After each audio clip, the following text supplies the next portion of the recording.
Top ട്യൂഷൻ്റെ physics ട്യൂട്ടോറിയലിലേക്ക് എല്ലാവർക്കും സ്വാഗതം. അപ്പോൾ ഇന്നത്തെ ട്യൂട്ടോറിയലിൽ ചാപ്റ്റർ 1 റിഫ്രാക്ഷൻ ഓഫ് ലൈറ്റിലെ ഇമ്പോർട്ടൻ്റ് ആയിട്ടുള്ള ക്വസ്റ്റ്യൻസ് ആണ് ഡിസ്കസ് ചെയ്യാനായിട്ട് പോകുന്നത്.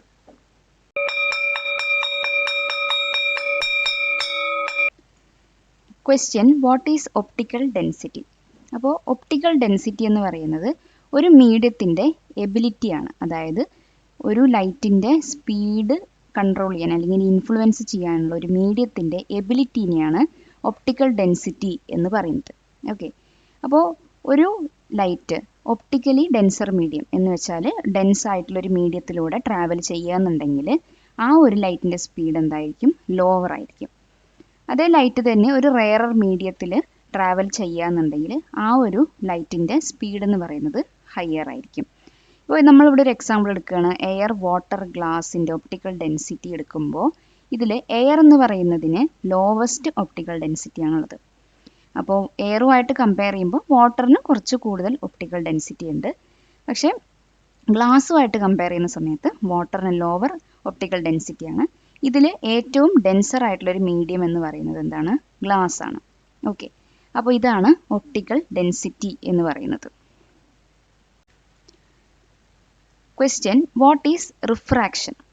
അപ്പോൾ റിഫ്രാക്ഷൻ എന്ന് പറയുന്നത് ഒരു ലൈറ്റ് ഒരു മീഡിയത്തിൽ നിന്നും മറ്റ് ഒരു ഡിഫറൻറ്റ് ഒപ്റ്റിക്കൽ ഡെൻസിറ്റി ഉള്ള മീഡിയത്തിലേക്ക് കടന്നു പോകുന്ന സമയത്ത് ആ ലൈറ്റ് റേക്ക് ഉണ്ടാവുന്ന ചെറിയൊരു ബെൻഡിനെയാണ് നമ്മൾ എന്ത് പറയുന്നത്? റിഫ്രാക്ഷൻ എന്ന് പറയുന്നത്. അപ്പോൾ രണ്ട് മീഡിയത്തിനും എന്തായിരിക്കണം? പല ഒപ്റ്റിക്കൽ ഡെൻസിറ്റി ആയിരിക്കണം. ആൻഡ് അതുകൊണ്ടാണ് നമ്മൾ ഈ പറയുന്ന ലൈറ്റിൻ്റെ സ്പീഡ് ഡിഫറൻ്റ് ആയിരിക്കുന്നത്. ഓക്കെ, പിന്നെ ലൈറ്റ് ബെൻഡ് ആവുന്നത് എപ്പോഴാണെന്ന് വെച്ചാൽ ഈ പറയുന്ന രണ്ട് മീഡിയത്തിൻ്റെ, ഇപ്പോൾ ഇവിടെ നോക്കുകയാണെന്നുണ്ടെങ്കിൽ ഇതൊരു മീഡിയമാണ്, ഇത് വേറൊരു മീഡിയമാണ്. അപ്പോൾ ഈ രണ്ട് മീഡിയത്തിൻ്റെയും ബൗണ്ടറിയിലാണ് നമ്മൾ ഈ പറഞ്ഞ ലൈറ്റ് ബെൻഡായിട്ട് കാണുന്നത്. സോ ഇതാണ് റിഫ്രാക്ഷൻ എന്ന് പറയുന്ന concept. Question, what is angle of incidents? അപ്പോൾ ആംഗിൾ ഓഫ് ഇൻസിഡൻസ് എന്ന് പറയുന്നത് ഇൻസിഡൻറ്റ് റേൻ്റെയും നോർമലിൻ്റെയും ഇടയിൽ പ്രൊഡ്യൂസ് ചെയ്തിരിക്കുന്ന ഈ ഒരു ആംഗിളിനെയാണ് നമ്മൾ ആംഗിൾ ഓഫ് ഇൻസിഡൻസ് എന്ന് പറയുന്നത്. അപ്പോൾ ഇവിടെ ഒരു എക്സാമ്പിൾ നോക്കുകയാണെന്നുണ്ടെങ്കിൽ ഇവിടെ ആംഗിൾ ഓഫ് ഇൻസിഡൻസ് ഐ എന്ന് പറയുന്നത് ഈ പറയുന്ന ആംഗിൾ എ ബി എൻ എന്നുള്ളതാണ്. Okay, question, what is angle of refraction? അപ്പോൾ റിഫ്രാക്ഷൻ എന്ന് പറയുന്നത് റിഫ്രാക്റ്റഡ് റേൻ്റെയും നോർമലിൻ്റെയും ഇടയിൽ പ്രൊഡ്യൂസ് ചെയ്തിരിക്കുന്ന ആംഗിളിനെയാണ് നമ്മൾ ആംഗിൾ ഓഫ് റിഫ്രാക്ഷൻ എന്ന് പറയുന്നത്. അപ്പോൾ നമുക്ക് ചെറിയൊരു എക്സാമ്പിൾ നോക്കാം. അതായത് ഇവിടെ ഇത് രണ്ട് മീഡിയമാണ്, എയർ ആൻഡ് വാട്ടർ. അപ്പോൾ എയറിൽ നിന്ന് ഈ പറയുന്ന ലൈറ്റ് റേ വരുന്നുണ്ട് ആൻഡ് ഇവിടെ ഇൻസിഡൻ്റ് ആയി. ദെൻ വാട്ടർ എന്ന് പറയുന്ന സെക്കൻഡ് മീഡിയത്തിലേക്ക് ലൈറ്റ് ട്രാവൽ ചെയ്യുമ്പോൾ എന്താണ്? ഒരു മീഡിയത്തിൽ നിന്ന് മറ്റൊരു മീഡിയത്തിലേക്ക് ഡിഫറൻറ്റ് ഒപ്റ്റിക്കൽ ഡെൻസിറ്റി ഉള്ള മറ്റൊരു മീഡിയത്തിലേക്ക് പോകുമ്പോൾ ഉണ്ടാവുന്നതാണ് റിഫ്രാക്ഷൻ എന്ന് പറയുന്നത്. സോ ഇവിടെ റിഫ്രാക്ഷൻ സംഭവിച്ചു. ഈ റിഫ്രാക്റ്റഡ് റേ ആണ് നമ്മൾ ഈ കാണുന്നത്, ഈ പി ക്യു എന്ന് പറയുന്നത്. ഓക്കെ, അപ്പോൾ ഈ പി ക്യു എന്ന് പറയുന്ന റിഫ്രാക്റ്റഡ് റേൻ്റെയും ഈ നോർമൽ എന്ന് പറയുന്ന എൻ ഡാഷിൻ്റെയും നടുവിൽ പ്രൊഡ്യൂസ് ആയിരിക്കുന്ന ഈ ഒരു ആംഗിളാണ് ആംഗിൾ ഓഫ് റിഫ്രാക്ഷൻ എന്ന് പറയുന്നത്. അതായത് P Q and N dash. Okay, അപ്പോൾ ഇതാണ് ആംഗിൾ ഓഫ് റിഫ്രാക്ഷൻ എന്ന് പറയുന്ന concept. Question, what is critical angle? അപ്പോൾ ക്രിട്ടിക്കൽ ആംഗിൾ എന്ന് പറയുന്നത് നമ്മുടെ ആംഗിൾ ഓഫ് റിഫ്രാക്ഷൻ 90 ഡിഗ്രി ആവുന്ന സമയത്ത് ആംഗിൾ ഓഫ് ഇൻസിഡൻസിനെ നമ്മൾ ക്രിട്ടിക്കൽ ആംഗിൾ എന്ന് പറയും. അതായത് വേറൊന്നുമല്ല, സിമ്പിളായിട്ട് നമ്മൾ വിചാരിക്കുക, ഇത് ഒരു ഡെൻസർ ആയിട്ടുള്ള ഒരു മീഡിയമാണ്, ഇത് റെയർ മീഡിയമാണ്, ഗ്ലാസ്, എയർ. ഓക്കെ, അപ്പോൾ ഇതിന് ഒരു നോർമലി ഒരു റേ ഓഫ് ലൈറ്റ് പോകുന്നുണ്ട്, ദെൻ ഇവിടെ ഇൻസിഡൻ്റ് ആവുന്നുണ്ട്. ഇതിന് ഇൻസിഡൻറ്റ് ആംഗിൾ ഓഫ് ഇൻസിഡൻസ് എന്ന് പറയുന്നു അല്ലേ. അപ്പോൾ ഇവിടെ എന്താ സംഭവിക്കുന്നത്? ഡെൻസറിന് റെയറിലേക്ക് പോകുന്ന സമയത്ത് ഒരു ഡിഫറെൻറ്റ് ഒപ്റ്റിക്കൽ ഡെൻസിറ്റി ഉള്ള രണ്ട് മീഡിയംസ് ആണ്. സോ ഒബ്വിയസ്ലി ഇവിടെ റിഫ്രാക്ഷൻ സംഭവിക്കും. ആൻഡ് ഇവിടെ നമുക്ക് നോർമലിൻ്റെ അകന്ന് നിൽക്കുന്ന ഒരു റിഫ്രാക്റ്റഡ് റേയും ഇവിടെ ഉണ്ടാവും. ഓക്കെ, അപ്പോൾ ഈ ക്രിട്ടിക്കൽ ആംഗിളുടെ ഫോർമേഷൻ എങ്ങനെയാണെന്ന് വെച്ചാൽ നമ്മൾ ഈ പറയുന്ന ആംഗിൾ ഓഫ് ഇൻസിഡൻസ് അല്ലെങ്കിൽ ഈ ഇൻസിഡൻറ്റ് റേനെ നമ്മൾ കൂട്ടി വെക്കുന്ന സമയത്ത് എന്തായിരിക്കും? ഈ റിഫ്രാക്റ്റഡ് റേ എന്ന് പറയുന്നത് നോർമലിൽ നിന്ന് അകന്ന് പോകും. അങ്ങനെ ഈ പറയുന്ന ആംഗിൾ ഓഫ് ഇൻസിഡൻസ് ഒരു പെർട്ടിക്കുലർ പോയിന്റിൽ ഈ പറയുന്ന റിഫ്രാക്റ്റഡ് റേ എന്ന് പറയുമ്പോൾ രണ്ട് മീഡിയത്തിൻ്റെയും ബൗണ്ടറിയിലൂടെ ട്രാവൽ ചെയ്ത് പോകും. ഓക്കെ, അപ്പോൾ അങ്ങനെ ഉണ്ടാകുമ്പോൾ ഇവിടെ ഫോം ചെയ്യുന്ന ആംഗിൾ 90 ഡിഗ്രിയാണ്. അപ്പോൾ ആ പറയുന്ന ആംഗിൾ ഓഫ് ഇൻസിഡൻസിന് നമ്മൾ ക്രിട്ടിക്കൽ ആംഗിൾ എന്ന് പറയും. ഓക്കെ, ഈ വീഡിയോ ഉപകാരപ്പെട്ടുവെങ്കിൽ ലൈക്ക് ചെയ്യൂ, ഷെയർ ചെയ്യൂ. Question: What is meant by refractive index? How is the speed of light related to refractive index of a medium? അപ്പോൾ റിഫ്രാക്റ്റീവ് ഇൻഡെക്സ് എന്ന് പറയുന്നത് വാക്വം ആൻഡ് മീഡിയം, ഈ രണ്ട് മീഡിയത്തിലെയും ലൈറ്റിൻ്റെ സ്പീഡിൻ്റെ റേഷ്യോനെയാണ് നമ്മൾ റിഫ്രാക്റ്റീവ് ഇൻഡെക്സ് എന്ന് പറയുന്നത്. അപ്പോൾ ഒരു റിഫ്രാക്റ്റീവ് ഇൻഡെക്സ് കണ്ടുപിടിക്കണം എന്നുണ്ടെങ്കിൽ എന്ത് ചെയ്യുക വെച്ചാൽ speed of light in vacuum divide by speed of light in the medium. അപ്പം അങ്ങനെ ചെയ്യുന്ന സമയത്ത് നമുക്ക് റിഫ്രാക്റ്റീവ് ഇൻഡെക്സ് കിട്ടും. അപ്പോൾ ഈ റിഫ്രാക്റ്റീവ് ഇൻഡെക്സ് എന്ന് പറയുന്നതും നമ്മുടെ ലൈറ്റിൻ്റെ സ്പീഡ് എന്ന് പറയുന്നതും ഇൻവേഴ്സ്ലി പ്രൊപ്പോർഷനാണ്. ഇൻവേഴ്സ്ലി പ്രൊപ്പോർഷൻ എന്ന് വെച്ചാൽ ഇപ്പോൾ ഇവിടെ നോക്കുക, റിഫ്രാക്റ്റീവ് ഇൻഡെക്സ് ഇവിടെ കൂടുതലാണ്, അപ്പോൾ സ്പീഡ് ഓഫ് ലൈറ്റ് എന്ന് പറയുന്നത് എന്തായിരിക്കും, കമ്മിയാണ്. അപ്പോൾ എങ്ങനെയാണ് നമ്മൾ റിഫ്രാക്റ്റീവ് ഇൻഡെക്സ് കൂടുതലാണെന്ന് പറഞ്ഞത്? എങ്ങനെയാണെന്ന് വെച്ചാൽ ഇവിടെ നോക്കിക്കഴിഞ്ഞാൽ മനസ്സിലാവും, ഇവിടെ റിഫ്രാക്ഷൻ, ആംഗിൾ ഓഫ് റിഫ്രാക്ഷൻ ഇവിടെ കുറവാണ്. ആംഗിൾ ഓഫ് റിഫ്രാക്ഷൻ കുറവ് എന്ന് പറയുമ്പോൾ റിഫ്രാക്റ്റീവ് ഇൻഡെക്സ് കൂടുതലാണ്. സോ സ്പീഡ് ഓഫ് ലൈറ്റ് എന്ന് പറയുന്നത് കമ്മിയായിരിക്കും. ദെൻ ഇവിടുത്തെ കേസിൽ നോക്കുമ്പോൾ ഇവിടെ ആംഗിൾ ഓഫ് റിഫ്രാക്ഷൻ എന്താണ്, വളരെ കൂടുതലാണ്. അതിനർത്ഥം എന്താണ്, റിഫ്രാക്റ്റീവ് ഇൻഡെക്സ് എന്ന് പറയുന്നത് വളരെ കമ്മിയാണ്, അപ്പോൾ ലൈറ്റിൻ്റെ സ്പീഡ് എന്ന് പറയുന്നത് കൂടുതലായിരിക്കും. അപ്പോൾ ഇങ്ങനെയാണ് റിഫ്രാക്റ്റീവ് ഇൻഡെക്സും ലൈറ്റിൻ്റെ സ്പീഡും ഇൻവേഴ്സ്ലി പ്രൊപ്പോർഷണൽ ആണ് എന്ന് പറയാനായിട്ട് കാരണം. Question: What is total internal reflection? What are the conditions required for a total internal reflection to occur? Okay. അപ്പോൾ ഒരു ക്രിട്ടിക്കൽ ആംഗിൾ ഫോർമേഷൻ നമ്മൾ നേരത്തെ കണ്ടിരുന്നു അല്ലേ? അപ്പോൾ ഇവിടെ ഇതാണ് ക്രിട്ടിക്കൽ ആംഗിൾ ഫോർമേഷൻ എന്ന് പറയുന്നത്. അപ്പോൾ ഇതിലെന്താ സംഭവിക്കുന്നത് വെച്ചാൽ നമ്മൾ വീണ്ടും ഈ പറയുന്ന ആംഗിൾ ഓഫ് ഇൻസിഡൻസ്, ഈ ഇൻസിഡൻറ്റ് റേനെ വീണ്ടും ഇൻക്രീസ് ചെയ്ത് വെക്കുക എന്നുണ്ടെങ്കിൽ ഈ പറയുന്ന റിഫ്രാക്റ്റഡ് റേ നോർമലി ഇന്ന് വീണ്ടും വീണ്ടും അകന്നകന്ന് പോകും. അങ്ങനെ അകന്നകന്ന് പോകുമ്പോൾ അവസാനം എന്താവും, അതായത് സെയിം മീഡിയത്തിലേക്ക് തന്നെ ഈ പറയുന്ന റേ ഓഫ് ലൈറ്റ് വരും. അങ്ങനെ സംഭവിക്കുമ്പോൾ അവിടെ ഒരു റിഫ്ലക്ഷനാണ് ഉണ്ടാവുന്നത്. അപ്പോൾ ടോട്ടലി ഈ പറയുന്ന ലൈറ്റ് റേ എന്ന് പറയുന്നത് സെയിം മീഡിയത്തിലേക്ക് തന്നെ റിഫ്ലക്റ്റ് ബാക്ക് ആണ് ചെയ്യുന്നത്. ഓക്കെ, അപ്പോൾ അങ്ങനെയാണ് ടോട്ടൽ ഇൻറ്റേർണൽ റിഫ്ലക്ഷൻ നടക്കുന്നത്. അപ്പോൾ ഇതിന് ആവശ്യമായിട്ടുള്ള രണ്ട് കണ്ടീഷൻ എന്ന് പറയുന്ന ഒന്ന്, നമ്മൾ എന്താണ് ഡെൻസറിൽ നിന്ന് ഒരു റെയർ മീഡിയത്തിലേക്ക് ലൈറ്റ് റേ എൻ്റർ ആവണം എന്നുള്ളതും, പിന്നെന്ന് പറയുന്നത് ക്രിട്ടിക്കൽ ആംഗിളിൻ്റെ ഫോർമേഷനുമാണ്. ഓക്കെ, അപ്പോൾ ഇവിടെ സംഭവിക്കുന്നത് ഒന്നുമില്ല, ആംഗിൾ ഓഫ് ഇൻസിഡൻസ് എന്ന് പറയുന്നത് നമ്മൾ ഇൻക്രീസ് ചെയ്യുന്ന സമയത്ത് വീണ്ടും ഈ പറയുന്ന റിഫ്രാക്റ്റഡ് റേ തിരിച്ച് സെയിം മീഡിയത്തിലേക്ക് തന്നെ വരികയാണ് ചെയ്യുന്നത്. അപ്പോൾ അങ്ങനെയാണ് ടോട്ടൽ ഇൻറ്റേർണൽ റിഫ്ലക്ഷൻ്റെ ഫോർമേഷൻ വരുന്നത്. Question: Why do stars at a greater distance twinkle? അപ്പോൾ സ്റ്റാർസ് എന്ന് പറയുന്നത് വളരെ ദൂരത്തുള്ള സെലസ്റ്റിയൽ ബോഡീസ് ആണ്. അപ്പോൾ ഈ പറയുന്ന ഒബ്ജക്ട്സിൽ നിന്ന്, ഈ പറയുന്ന സ്റ്റാറിൽ നിന്ന് ലൈറ്റ് ഭൂമിയുടെ അറ്റ്മോസ്ഫിയറിലേക്ക് എത്തണമെന്നുണ്ടെങ്കിൽ പല ലെയേഴ്സ് ട്രാവൽ ചെയ്തിട്ട് വേണം എത്താനായിട്ട്.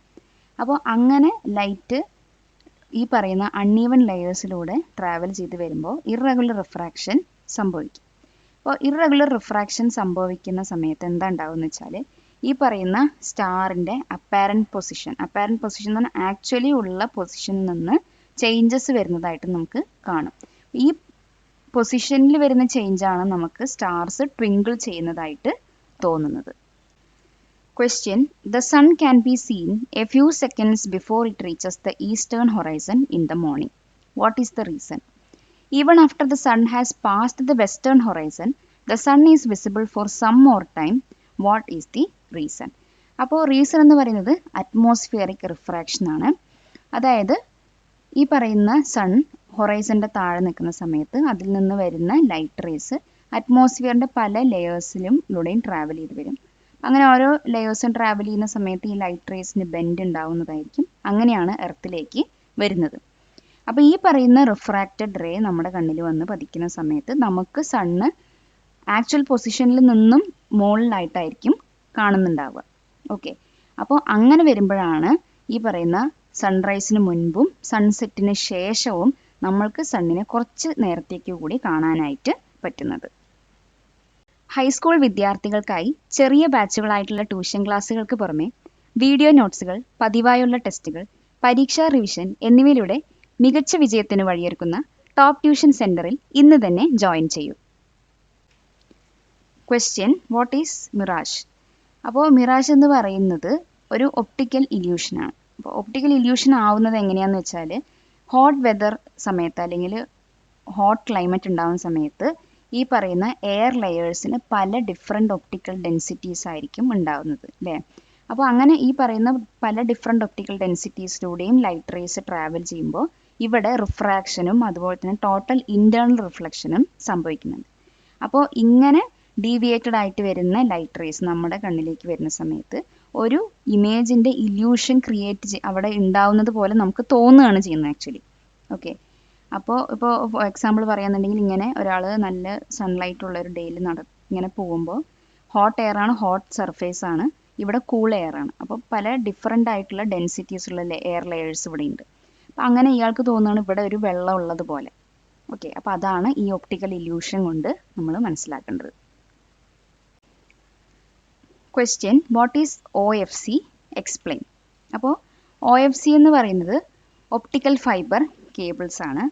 OFC കേബിൾസ് യൂസ് ചെയ്യുന്നത് നമ്മുടെ ടോട്ടൽ ഇൻറ്റേർണൽ റിഫ്ലക്ഷൻ എന്ന് പറയുന്നൊരു പ്രിൻസിപ്പിളാണ്. ഓക്കെ, അപ്പോൾ ഇത് ലൈറ്റ് സിഗ്നൽസ് ട്രാൻസ്മിറ്റ് ചെയ്യാനായിട്ടാണ് യൂസ് ചെയ്യുന്നത്, കമ്മ്യൂണിക്കേഷൻ പർപ്പസിന് വേണ്ടിയിട്ട്. ഓക്കെ, ഒരേ സമയം ലോങ് ഡിസ്റ്റൻസിൽ തൗസൻഡ്സ് ഓഫ് സിഗ്നൽസ് കൊണ്ടുപോകാനായിട്ട് ക്യാരി ചെയ്യാനായിട്ട് പറ്റും. അതുപോലെ തന്നെ സിഗ്നൽസ് എല്ലാം കൊണ്ടുപോകുന്നത് ലൈറ്റിൻ്റെ സ്പീഡ് വെച്ചിട്ടാണ്. ഓക്കെ, അതുകൊണ്ട് തന്നെ കമ്മ്യൂണിക്കേഷൻ കൂടുതൽ ഫാസ്റ്ററും എഫിഷ്യൻറ്റും എല്ലാം ആയിരിക്കും.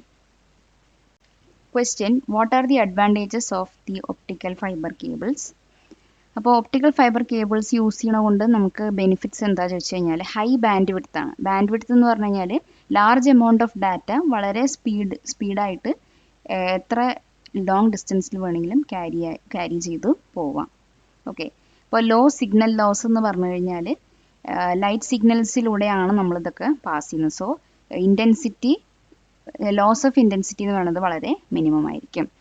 Then light weight and thin, അതായത് ഈ പറയുന്ന OFC കേബിൾസ് നമുക്ക് എളുപ്പത്തിൽ ഇൻസ്റ്റാൾ ചെയ്യാൻ പറ്റും. മെറ്റൽ കേബിൾസിനെ അപേക്ഷിച്ച് ഇത് കുറച്ചുകൂടി ഹാൻഡിൽ ചെയ്യാനും ഈസിയർ വേ ആണ്. ദെൻ ഡാറ്റ സെക്യൂരിറ്റി ഉണ്ടാകും. ആൻഡ് അതുപോലെ തന്നെ ഡ്യൂറബിലിറ്റി എന്ന് പറയുമ്പോൾ എൻവയറമെൻറ്റൽ കണ്ടീഷൻസിനും കൊറോഷനൊക്കെ റെസിസ്റ്റ് ചെയ്യാനുള്ള കേപ്പബിലിറ്റി OFC കേബിൾസിന് ഉണ്ട്. Question, explain how A Periscope works? അപ്പോൾ പെരിസ്കോപ്പ് എന്ന് പറയുന്നത് ഇതാണ്. പെരിസ്കോപ്പിൻ്റെ വർക്കിംഗ് എങ്ങനെയാണെന്ന് ചോദിച്ചു കഴിഞ്ഞാൽ പെരിസ്കോപ്പിന് 2 പ്രിസം അല്ലെങ്കിൽ 2 മിറേഴ്സ് മുകളിലും താഴെയായിട്ട് പ്ലേസ് ചെയ്തിട്ടുണ്ട് അറ്റ് ഡിഗ്രി 45. ഓക്കെ, അപ്പോൾ ഇവിടെ വർക്കിംഗ് എങ്ങനെയാണെന്ന് വെച്ചാൽ ഇവിടെ ഒരു ഒബ്ജക്റ്റ് ഉണ്ടെന്നുണ്ടെങ്കിൽ ആ ഒബ്ജക്റ്റിൽ നിന്ന് വരുന്ന ലൈറ്റ് റേസ് ഈ പറയുന്ന മിറർ അല്ലെങ്കിൽ പ്രിസത്തിലേക്ക് വന്ന് ഇൻസിഡൻ്റ് ആവുന്നു. അങ്ങനെ ഇൻസിഡൻ്റ് ആകുമ്പോൾ ടോട്ടൽ ഇൻറ്റേർണൽ റിഫ്ലക്ഷൻ സംഭവിക്കുന്നു. ഇൻറ്റേർണൽ റിഫ്ലക്ഷൻ സംഭവിക്കാനുള്ള കാരണം ഈ പറയുന്ന ഇൻസിഡൻറ്റ് ആംഗിൾ എന്ന് പറയുന്നത് ക്രിട്ടിക്കൽ ആംഗിളിനേക്കാളും ഗ്രേറ്റർ ആണ്. ഓക്കെ, അങ്ങനെ ടോട്ടൽ ഇൻറ്റേർണൽ റിഫ്ലക്ഷൻ സംഭവിച്ചതിന് ശേഷം അത് വീണ്ടും സെക്കൻഡ് പ്രിസത്തിലേക്ക് വന്ന് ഇൻസിഡൻ്റ് ആവുന്നു. വീണ്ടും അവിടെ ഒരു ടോട്ടൽ ഇൻറ്റേർണൽ റിഫ്ലക്ഷൻ സംഭവിക്കുന്നു. ആൻഡ് അറ്റ് ലാസ്റ്റ് ആയിട്ട് ഒബ്സർവറിൻ്റെ ഐയിൽ ഈ ലൈറ്റ് ഇൻസിഡൻ്റ് ആവുന്നു. അങ്ങനെ നമുക്ക് പല ഹൈറ്റിലും പൊസിഷനിലുള്ള ഒബ്ജക്ട്സിനെ ക്ലിയർ ആയിട്ട് കാണാനായിട്ട് സാധിക്കുന്നു. ഓക്കെ, അപ്പോൾ ഇങ്ങനെയാണ് പെരിസ്കോപ്പ് വർക്ക് ചെയ്യുന്നത്. Question, statements regarding total internal reflection and reflection from plane mirror are given. Tabulate them suitably. First option, occurs only when a ray of light enters from an optically denser medium to a rarer medium at an angle greater than the critical angle. Okay, അപ്പോൾ അങ്ങനെ വരുന്ന സമയത്ത് എന്തായിരിക്കും? ഇത് total internal റിഫ്ലക്ഷനുമായി ബന്ധപ്പെട്ട statement ആണ്. Okay, then ray of light is not completely reflected. അപ്പോൾ ടോട്ടൽ ഇൻറ്റേർണൽ റിഫ്ലക്ഷൻ എന്ന് പറയുമ്പോൾ കംപ്ലീറ്റ്ലി ആ പറയുന്ന പർട്ടിക്കുലർ മീഡിയത്തിലേക്ക് റിഫ്ലക്റ്റ് ബാക്ക് ചെയ്യുന്നു എന്നുള്ളതാണ്. പക്ഷേ ഇത് അപ്പോൾ ടോട്ടൽ ഇൻറ്റേർണൽ റിഫ്ലക്ഷൻ്റെ സ്റ്റേറ്റ്മെൻ്റ് അല്ല, റിഫ്ലക്ഷൻ്റെ സ്റ്റേറ്റ്മെൻ്റ് ആണത്. Then reflection occurs on A surface at an angle of incidents എന്നാണ് പറയുന്നത്. ഓക്കെ, അപ്പോൾ റിഫ്ലക്ഷൻ ആവുന്നത് ഏത് ആംഗിൾ ഓഫ് ഇൻസിഡൻസിൽ വേണമെങ്കിലും റിഫ്ലക്ഷൻ നടക്കാവുന്നതാണ് എന്നാണ് മൂന്നാമത്തത്. അപ്പോൾ അത് റിഫ്ലക്ഷനുമായി ബന്ധപ്പെട്ട സ്റ്റേറ്റ്മെൻ്റ് ആണ്. ലാസ്റ്റ് വൺ എന്ന് പറയുന്നത് ray of light is completely reflected. അപ്പോൾ നമ്മുടെ റേ ഓഫ് ലൈറ്റ് എന്ന് പറയുന്നത് കംപ്ലീറ്റ് ആയിട്ടും റിഫ്ലക്റ്റ് ചെയ്യുമെന്നുള്ളത് ടോട്ടൽ ഇൻറ്റേർണൽ റിഫ്ലക്ഷനുമായി ബന്ധപ്പെട്ട സ്റ്റേറ്റ്മെൻറ്റ്സ് ആണ്. അപ്പോൾ നമ്മളിതെല്ലാം ടാബുലേറ്റ് ചെയ്ത് ഇവിടെ കാണിച്ചിട്ടുണ്ട്. സോ ഇതാണ് ഫൈനൽ ആൻസർ എന്ന് പറയുന്നത്. ഇതുപോലുള്ള വീഡിയോകൾക്കായി ടോപ്പ് ട്യൂഷൻ്റെ ഈ ചാനൽ സബ്സ്ക്രൈബ് ചെയ്യൂ. Question: The path of light through different mediums is given. Analyze the figures and answer the following questions. അപ്പോൾ ഇതാണ് നമുക്ക് തന്നിരിക്കുന്ന 5 ഫിഗർ എന്ന് പറയുന്നത്. അപ്പോൾ ഫസ്റ്റ് ക്വസ്റ്റ്യൻ എന്ന് പറയുന്നത് which of the above figures represent total internal reflection. അപ്പോൾ ഈ പറഞ്ഞിരിക്കുന്ന 5 ഫിഗേഴ്സിൽ ടോട്ടൽ ഇൻറ്റേർണൽ റിഫ്ലക്ഷൻ കാണിക്കുന്നത് ഏതൊക്കെ ഫിഗേഴ്സാണ്. അപ്പോൾ figure A and figure E ആണ് ടോട്ടൽ ഇൻറ്റേർണൽ റിഫ്ലക്ഷന് കാണിക്കുന്നത്. ഓക്കെ, അപ്പോൾ figure A and figure E. Okay, then B എന്ന് പറയുന്ന question what is the critical angle for water air pair. അപ്പോൾ വാട്ടർ എയർ പെയർ എന്ന് പറയുന്നതാണ്. ഇതിൻ്റെ ക്രിട്ടിക്കൽ ആംഗിൾ എന്ന് പറയുന്നത് 48.6 ഡിഗ്രി ആണ്. Then critical angle for glass air pair എന്ന് പറയുമ്പോൾ, അതായത് ഗ്ലാസും എയർ പെയറിൻ്റെയും ക്രിട്ടിക്കൽ ആംഗിൾ എന്ന് പറയുമ്പോൾ 42 ഡിഗ്രിയാണ് വരുന്നത്. Question will total internal reflection occur for a ray of light entering from water to air at a angle of 50 degree. Why? What is the critical angle for water air pair. അതായത് ഒരു ray of light വാട്ടറിൽ നിന്ന് എയറിലേക്ക് travel ചെയ്യാണ്. So ഇവിടെ ഇതിൻ്റെ angle of incidents എന്ന് പറയുന്നത് 50 ഡിഗ്രിയാണ്. അപ്പോൾ ഇവിടെ ഒരു ടോട്ടൽ ഇൻറ്റേർണൽ റിഫ്ലക്ഷൻ നടക്കാനുള്ള സാധ്യതയുണ്ടോ എന്നാണ് ചോദിക്കുന്നത്. ആൻഡ് ഒരു വാട്ടർ എയർ പെയറിൻ്റെ ക്രിട്ടിക്കൽ ആംഗിൾ എന്താണ് എന്നും ചോദിച്ചിട്ടുണ്ട്. അപ്പോൾ നമുക്കറിയാം ഒരു വാട്ടർ എയർ പെയറിൻ്റെ ക്രിട്ടിക്കൽ ആംഗിൾ 48.6 ഡിഗ്രിയാണ്. ഇവിടെ നമുക്ക് തന്നിരിക്കുന്ന ആംഗിൾ ഓഫ് ഇൻസിഡൻസ് എന്ന് പറയുന്നത് 50 ഡിഗ്രിയാണ്. അപ്പോൾ ഒരു ആംഗിൾ ഓഫ് ഇൻസിഡൻസ് ക്രിട്ടിക്കൽ ആംഗിളിനേക്കാളും ഗ്രേറ്റർ ആണ് എന്നുണ്ടെങ്കിൽ ഈ കണ്ടീഷൻ സാറ്റിസ്ഫൈ ചെയ്യുമ്പോൾ ടോട്ടൽ ഇൻറ്റേർണൽ റിഫ്ലക്ഷൻ അവിടെ സംഭവിക്കും. Question people who engage in bow fishing aim at a point slightly below the perceived position of the fish. Why? ഇപ്പോൾ ബോ ഫിഷിംഗ് എന്ന് പറയുന്നത് ഇതാണ്, അതായത് നമ്മൾ ബോ യൂസ് ചെയ്തിട്ട് മീൻ പിടിക്കുക. ഓക്കെ, അപ്പോൾ ഇവിടെ ഇയാൾ എയിം ചെയ്തിരിക്കുന്നത് ആക്ച്വലി ഫിഷുള്ള പൊസിഷനേക്കാളും താഴെയായിട്ടാണ്. അപ്പോൾ അത് എന്തുകൊണ്ടാണെന്നാണ് ചോദിക്കുന്നത്. അപ്പോൾ എന്തുകൊണ്ടാണെന്ന് വെച്ചാൽ വാട്ടറിൽ നിന്ന് എയറിലേക്ക് ലൈറ്റ് ട്രാവൽ ചെയ്യുന്ന സമയത്ത് റിഫ്രാക്ഷൻ അവിടെ സംഭവിക്കുന്നു. അപ്പോൾ അങ്ങനെ വരുന്ന സമയത്ത് ഫിഷിൻ്റെ ആക്ച്വൽ പൊസിഷനിൽ നിന്നും കുറച്ച് മുകളിലായിട്ടായിരിക്കും നിൽക്കുന്നതായിട്ട് നമുക്ക് തോന്നുന്നുണ്ടാവുക ഫിഷ്. ഓക്കെ, അപ്പോൾ റിയൽ പൊസിഷനിലേക്ക് നമ്മൾ ഹിറ്റ് ചെയ്യണം എന്നുണ്ടെങ്കിൽ നമ്മൾ എന്ത് ചെയ്യണം, സ്ലൈറ്റ്ലി ആ ഒരു ബോവിനെ താഴത്തേക്ക് എയിം ചെയ്യണം. ഓക്കെ, അങ്ങനെ ചെയ്യുമ്പോഴായിരിക്കും നമുക്ക് ഫിഷിംഗ് ചെയ്യാനായിട്ട് പറ്റുന്നുണ്ടാവുക. അപ്പോൾ അടുത്തതായിട്ട് നമ്മൾ ഈ ചാപ്റ്ററിൽ തന്നെ കുറച്ച് ഫിൽ ഇൻ ദ ബ്ലാങ്ക്സും name the following types questions ഒക്കെയാണ് നോക്കാനായിട്ട് പോകുന്നത്. Question dash effects the speed of light in a particular medium. Answer optical density. Question the ability of light to undergo refraction in a medium depends on dash. Answer optical density. The optical density in turn is related to the dash of the medium. Answer refractive index. Question when light travels through a single medium, the path of light will be a dash. Answer straight line. Question the ray falling on the surface of separation of the two media is called dash ray.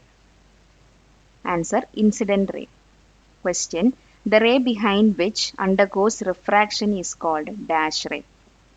Answer refracted ray. Question communication signals travel through optical fibers in the form of dash. Answer light rays. Question refractive index of air is dash. Answer 1. Question a straw in a glass of lemonade appears bent. What could be the reason behind it? Answer refraction. Question dash causes a deviation in the path of the light when it passes from one medium to another. Answer refraction. Question where does the change in the direction occur during refraction? Answer, surface of separation between the media. Question, what is the approximate speed of light in vacuum? Answer, 3 into 8, 10 raised to 8 meter per second. Question, OFC technology uses dash phenomena of light. Answer, total internal reflection. Question, the critical angle of the glass air pair is dash. Answer, 42 degree. Question, when light enters from an optically rarer medium to a denser medium, light ray deviates dash. Answer, towards the normal. Question, when light enters from optically denser medium to a rarer medium, light ray deviates dash. Answer, away from the normal. Palakkad നിവാസികളെ, ഞങ്ങളുടെ class room ട്യൂഷനിലേക്ക് നിങ്ങളെല്ലാവരും സ്വാഗതം ചെയ്യുന്നു. മറ്റൊരു വീഡിയോയുമായി നമുക്ക് വീണ്ടും കാണാം.